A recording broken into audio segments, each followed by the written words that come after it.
Today, we're breaking down the 2025 Texas Longhorns schedule.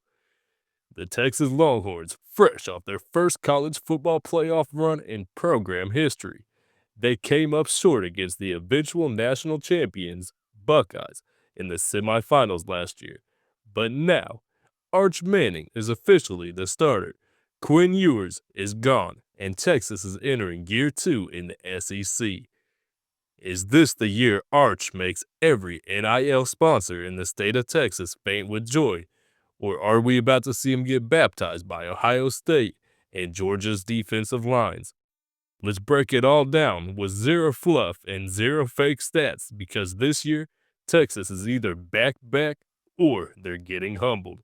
Key departures: Quinn Ewers, quarterback, picked 231st overall by the Dolphins. The mullet's gone, the Arch era begins.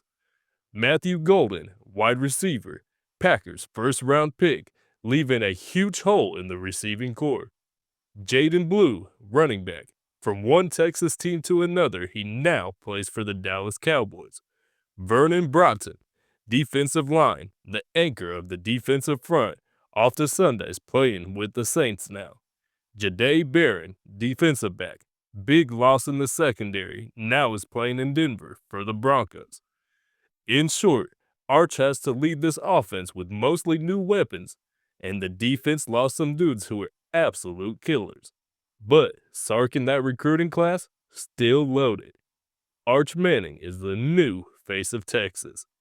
Look, every camera in the country is going to be on Arch. The kid's a Manning. He's got NIL deals for socks, water bottles, barbecue sauce, and probably even spaceship parts. The real question: can he play at a level that keeps Texas in the playoff hunt? Last season, he had limited action behind Ewers: 6 touchdowns, 0 interceptions, and 700 total yards in mop-up duty. The arm talent is obvious, the pocket presence is there, but now he's QB1 in the SEC. Prediction: Arch goes for 3,600 passing yards, 28 touchdowns, and 8 interceptions. Some rookie mistakes, but nothing that gets him benched. He's a Manning. The Manning family doesn't get benched. They get TV commercials and awkward SEC chants. All right, let's get right into it. We're going to break down the entire schedule game by game and give my win-loss predictions. Week 1 at Ohio State. This has all the potential to be game of the year in Week 1.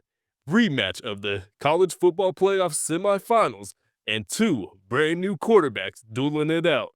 With it being at Ohio State, I'm giving the slight edge to the Buckeyes. Tough first loss.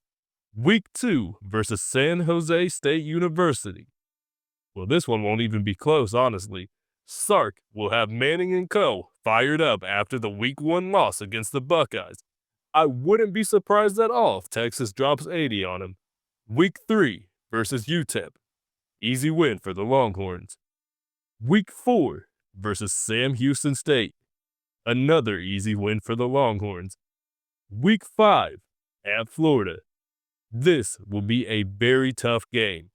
Florida could honestly end up being one of the elite teams in a crowded SEC this year. However, I think Texas just has too many star players to lose this one. Tight, hard-fought win, 31-28. Texas wins. Week 6 versus Oklahoma. This game is usually one of the most exciting matchups every year. However, Oklahoma is still rebuilding, and this one won't be very exciting at all. Longhorns get another easy dub. Week 7 at Kentucky. Every 5, maybe 7 years, Kentucky puts out a halfway decent team. Sadly for them, that won't be this year. Another easy win for the Longhorns. Week 8, Mississippi State. Mississippi State has a very similar program to Kentucky when it comes to terms of football success, or lack thereof. This will be a closer game than most think, though. 42-28. Longhorns get another win. Week 9 versus Vanderbilt. Big play Diego Pavia is back this year, and Vandy will have another solid season. They will stick it out against the Longhorns and go to overtime, eventually coming up short, though. Another Texas win. Week 10 versus Georgia. Perhaps the two top SEC teams at this point in the season, duking it out to see who the supreme program is for the season. Ladies and gentlemen, get your popcorn. This has all the makings of a classic. I expect to see offensive fireworks from both teams, and this ending in a shootout. Georgia escapes with a hard fought win. Week 11 versus Arkansas. This could be a trap game coming off a huge game against Georgia.